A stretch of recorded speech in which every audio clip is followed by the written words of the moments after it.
book review. She's also the author of the delightful collection, My Private Property, which I really loved. Dunce poses the most exquisite questions and makes wise proclamations. Here's one. My mother gave simple advice to all. Don't grow up to be a baby. And another line. And when her heart made that sad little oboe note. She's so smart and has such psychological insight. Her poems are witty with the most whimsical and humorous turns of phrase. The starred PW for the hardcover says the poems secure Ruffles' reputation among poets as the patron saint of childhood and the everyday. Lise?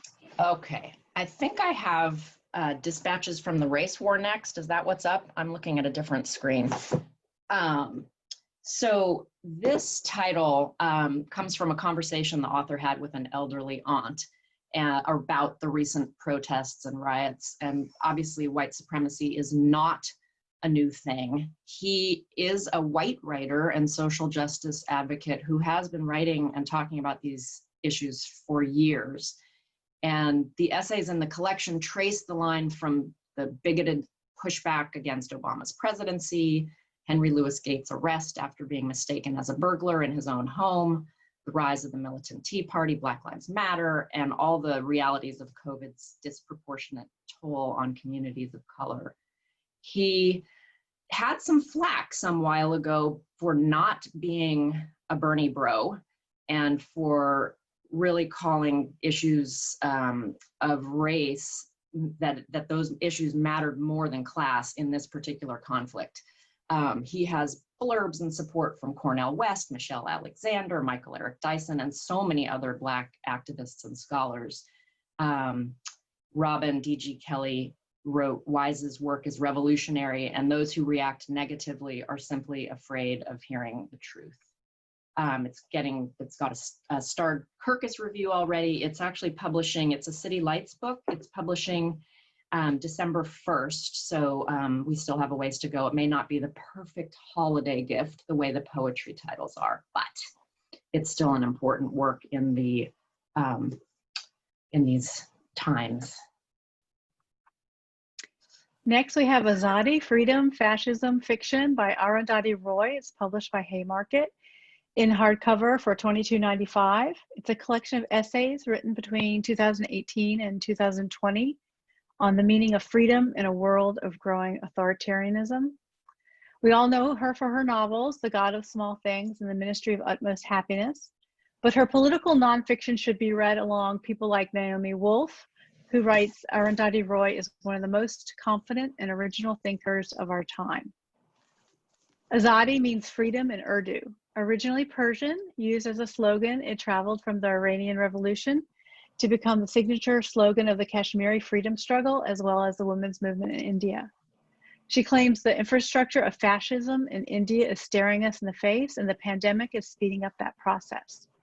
And she talks about Kashmir as a flashpoint for a nuclear war, reason enough for all of us to want to understand this. Included is The Pandemic is a Portal, originally published in the Financial Times that went viral. She actually does write about her fiction here, but in a way that gives it political context and how to be a writer of literature in these times and about being called an activist writer. I urge you to support this title to advance the understanding of the architecture of fascism as seen from a different perspective, which sadly will be recognizable. And then on to Airmail, Letters of Politics, Pandemics and Place. It's letters between the authors Pam Houston and Amy Irvine from Torrey House Press, publishing October 13th. And this is one of those, it's very fun to be a fly on the wall, reading correspondence and watching this friendship evolve between two really wonderful women writers of the West, both of whose writings are infused so deeply with place. Pam Houston, of course, is the more well-known writer for Cowboys Are My Weakness, and she's also is a professor of English at UC Davis. And by the way, if you want to go to her office hours, they're coming up at 11 today. Amy Irvine is a sixth generation Utahn and longtime public lands advocate. She wrote a memoir in 2008 called Trespass, which kind of pushed her into the ranks of Edward Abbey and Terry Tempest Williams as a voice for the living world. And her book, she had a follow-up book called Desert Cabal, which was a feminist response to Edward Abbey's Desert Solitaire. And the author, they didn't know each other before Shelter in Place. They live on opposite sides of the Continental Divide. And I'm not sure how they found their way to corresponding, but apparently it has really been a buoy for both of them during these times, and kind of that daily necessity to help stay sane, having that touchstone with someone else.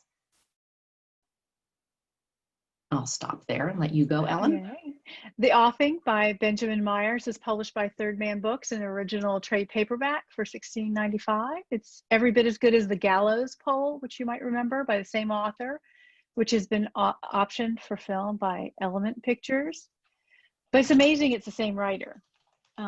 Reading The Offing is like visiting the English countryside and finding an old cottage overgrown with weeds, and inside is a manuscript collaboration by Emily Bronte, D.H. Lawrence, and the Romantic Poets. What if we had a new book like that? We do. The Offing is a coming-of-age story set post-World War II in the countryside along the north coast, Yorkshire in England. The Offing refers to the horizon line and perhaps another meaning. The 16-year-old narrator, Robert, meets Dulcie Piper, an older, fiercely independent woman who is one of the great characters of literature, who inhabits a space larger than the story she's in. Robert is headed to a life as a coal miner like his father before him when he takes off on an excursion during which he meets Dulcie, and his life is changed forever. The language is dazzling. I think after The Gallows Pole and this, The Offing, Benjamin Myers not only can't be pegged, but now I believe he can do anything as a writer. Ellen, we've hit time. Do you have just one title left here? Is that okay to? No, we're good. Unless, Lise, you have anything to say about this one? That last title was a drop-in title. Yeah, no, we're...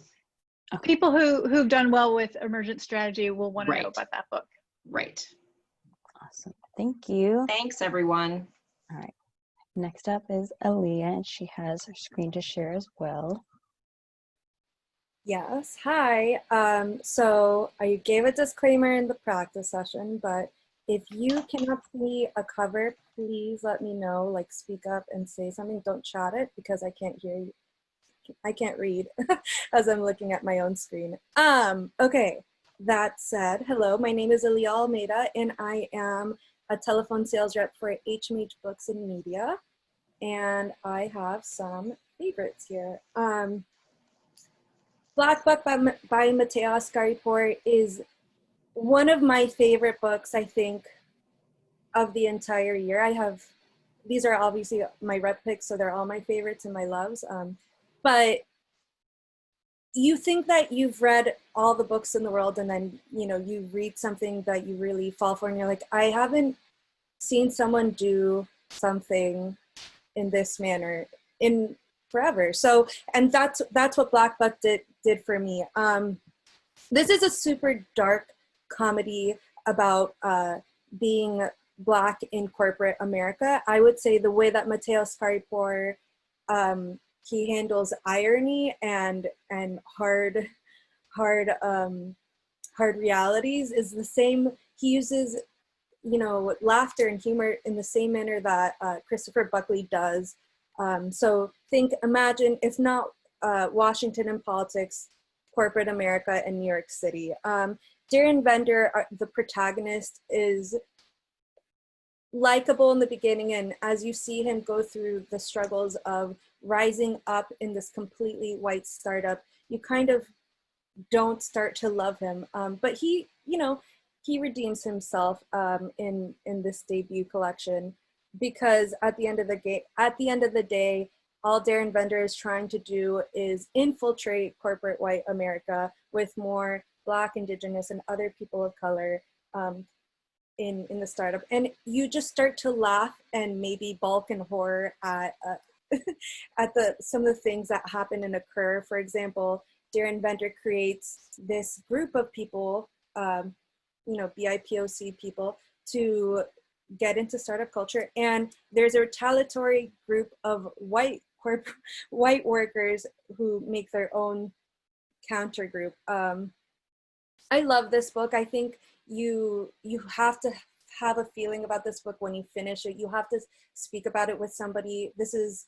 You could call it a book club book, but it's just, you need to talk about this book with somebody because it's so rich and so quick to read, and there's so many feelings tied to it about being Black in a white supremacist structure, and it's just wonderful. And I think good fiction does that.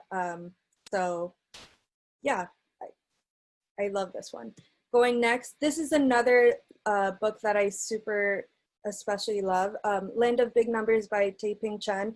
I had the privilege of listening to Ping speak yesterday, and what is interesting is that she is a journalist for the Wall Street Journal, and the Wall Street Journal is very dry, she called it an editor's paper, not a writer's paper, and Land of Big Numbers is the complete opposite, but she used her experiences as a journalist to write and play with format and genre in these collection of short stories.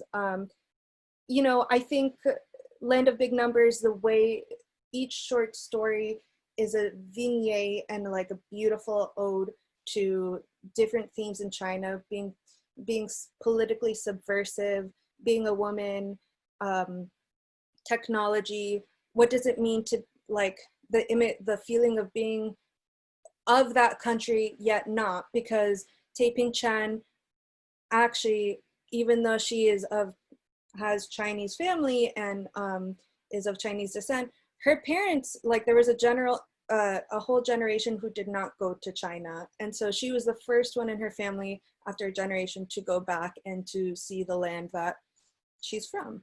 And you really see that come through in this collection of fictional short stories.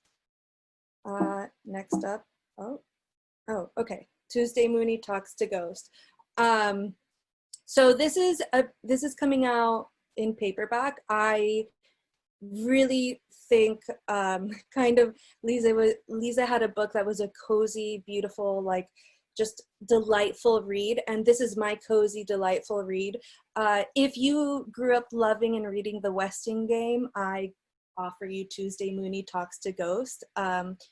This is set in the Boston scene, but you don't have to love or know Boston to really love this book. You just have to love strange, eccentric main characters who are totally fascinated by puzzles and games, and maybe you're also a little bit like that.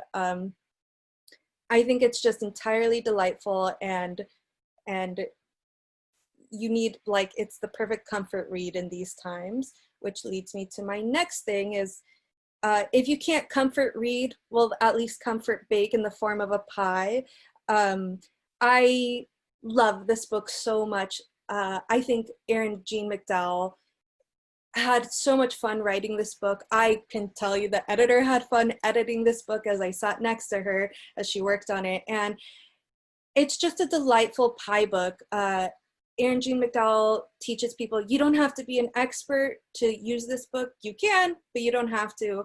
And she goes into all about crust and if your dough is too soggy or too dry, what to do and things like that. And what I also love, and you can kind of see from this cover, they're savory and sweet pies. So this goes on sale on November 10th, and just in time to get at least one practice run for Thanksgiving, and definitely for the rest of the holidays, as we all need to get comfort eat this year.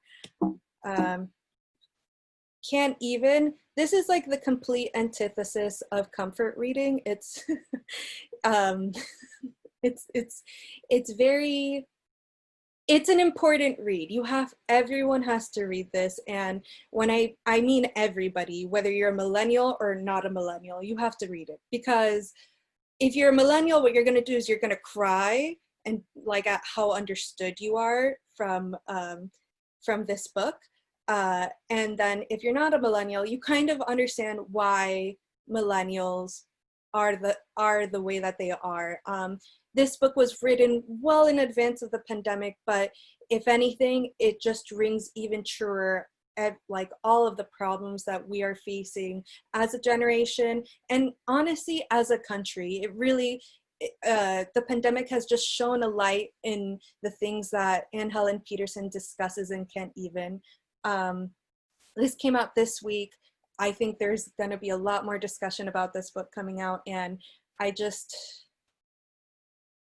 I have enough to say about it, and I can talk to you after this meeting about this book, and of course all the other books as well. It's a gut, wrencher. So I'm going to shine a light on some spring books because I think they're super relevant. They might have gotten missed in the pandemic, like the height of it, really. And I really wanted to pick books that really they should have a fall spotlight too, which is why I'm kind of doing this. Becoming Duchess Goldblatt is my other favorite book of the year. I kind of call it Eat, Pray, Love meets Twitter. You don't have to know Twitter in order to get this book. You just have to know loss and feeling at the bottom of a hole, and like you're never gonna rise back up from that.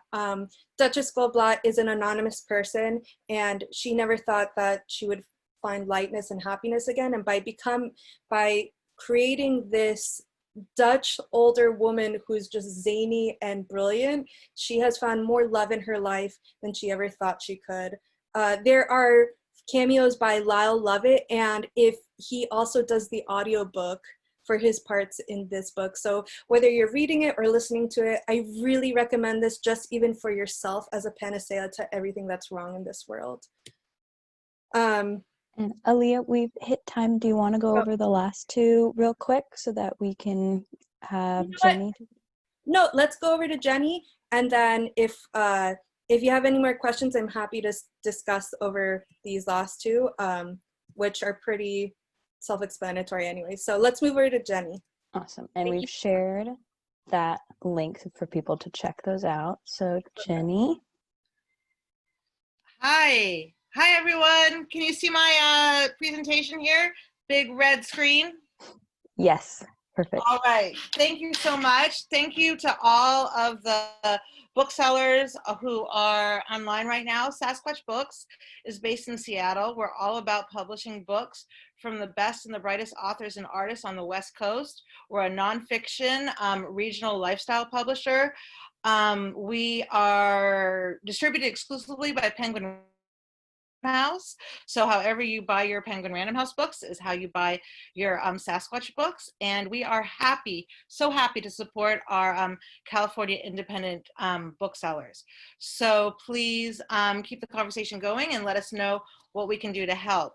All right, so the first book is Five Mary's Ranch Rage. It's our lead title of the season. We just published it earlier this month, and we've already sold 15,000 units. We really want to support California and included this in the holiday catalog in hopes that that will be a help for us all. Mary Heffernan really is a rising star. This is her and her family. Look at them, how cute they are. All four daughters are named Mary, and she has 150,000 Instagram followers, and she's really on the press.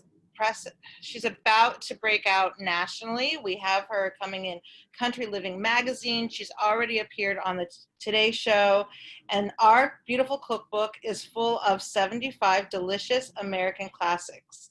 It highlights the happy, healthy family life Brian and Mary Heffernan live every day out on their ranch in very Northern California, Fort Jones, and follows along with their four photogenic daughters, all named Mary.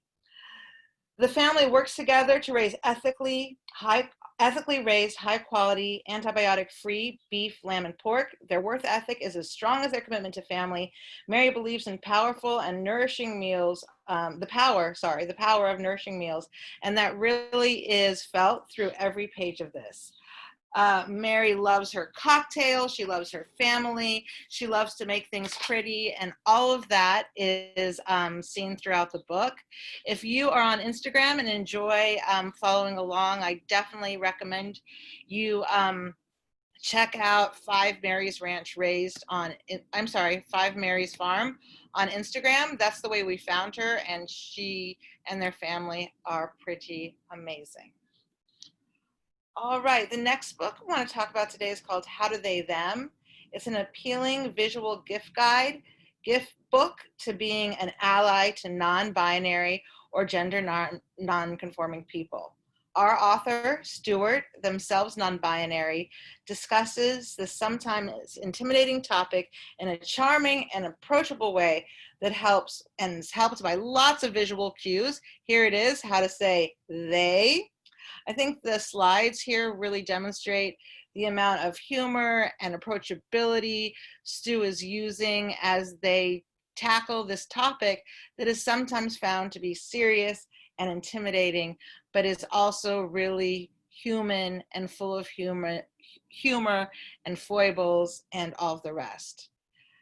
Next book I want to talk about is 52 Lists for Bravery. This is the 5th book in our best-selling 52 Lists guide series. We've sold over 1 million of them. They make really amazing gifts. So this is really secret self-help in a really beautiful package. I think there's no time that we've ever in our lives needed to be more brave than right here, right now.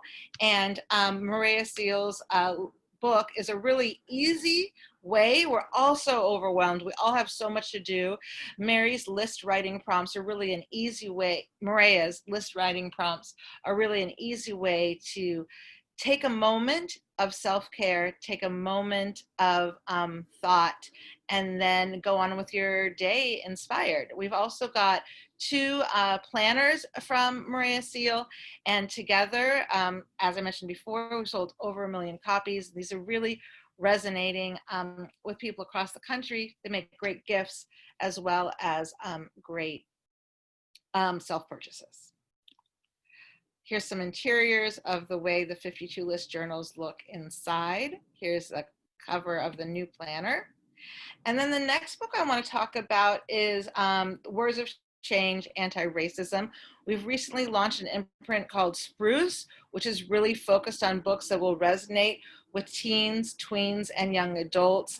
And we really are excited to have Kenria Rankin on our list. This book celebrates resistance by centering and honoring anti-racist voices, past and present. This exciting collection showcases passages from writing or speeches of thinkers and activists in the anti-racist community. These are words to enlighten, to prompt change, to provide encouragement, and to move readers to action. There's a brief biological note for each person quoted, giving context to their lives. Look at Serena. Gotta love her. So there's lots of amazing thought leaders featured in this book. This is a great anti-racism book that you can give as a gift. It's in a package that's really giftable, and it's an easy way to kind of be introduced to some of the leading thinkers and speakers in anti-racism. The next book I want to mention is also, this is a journal. It's Easy Breezy Mindfulness. So it gives you a prompt on how, in just 5 minutes, to write a little bit about your best, your worst, your grateful. We also have inspiring quotes throughout. We all know how important self-care is, like I was telling about Maria's journals, but it can be so overwhelming. This is a great gift book. It comes with a nice ribbon. It feels great in the hand. And I think this will be a really nice book, a nice mindfulness self-care book to share during the holidays. Next up is Write It, 100 Poetry Prompts. This is another great book to give to the poetry writer in your life. It's also really great for homeschooling or filling up, if many people are looking to fill up this asynchronous time that's happening on online school. So this is a really beautiful, thoughtful way for people to dip into poetry writing. They can also share their poetry on Instagram or wherever else they might want. They can keep it private or share it using these pages. So these are like frames. There's prompts here, and there's also frames for one to write their poetry. Again, we've got a nice ribbon and a beautiful package. Next up, we're changing over to children's books. I'm really excited to thank you all for your support of Claude. This is Claude's 4th week on the NCIBA bestseller list. Claude is a celebrity alligator and the mascot of San Francisco Chronicle's Academy of Science. Even though the Academy of Science is closed right now, Claude is known and loved by so many people. This is his true story of how he was born different from his peers and found a nice, happy life in the California Academy of Science in San Francisco. Our author is Emma Bland-Smith. She's also the author of Journey, which is the story of the wolf, OR7. So I wanted to highlight that backlist title. Curious Encounters, another really great children's book that we just released. This is by the dream team of Ben Clanton. You know him as the creative force behind the Narwhal and Jelly series, and Jessica Bagley, who's an Ezra Jack Keats Award winner and the creator of Boats for Papa.